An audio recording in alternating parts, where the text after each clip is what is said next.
আল্লাহু আকবার, আল্লাহু আকবার,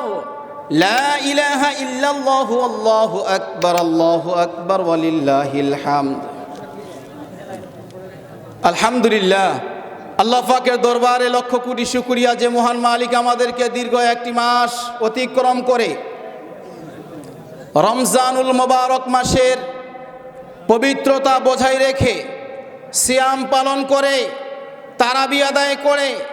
সেহরি খেয়ে, ইফতারি খেয়ে একটি মাস পাড়ি দিয়ে আজকে এই ময়দান, পুরস্কার বিতরণের ময়দানে আমাকে আপনাদেরকে পুরস্কার গ্রহণ করার যে মালিক সুযোগ করে দিলেন, মালিকের দরবারে একটাবার শুকরিয়া আদায় করছি, বলছি আলহামদুলিল্লাহ।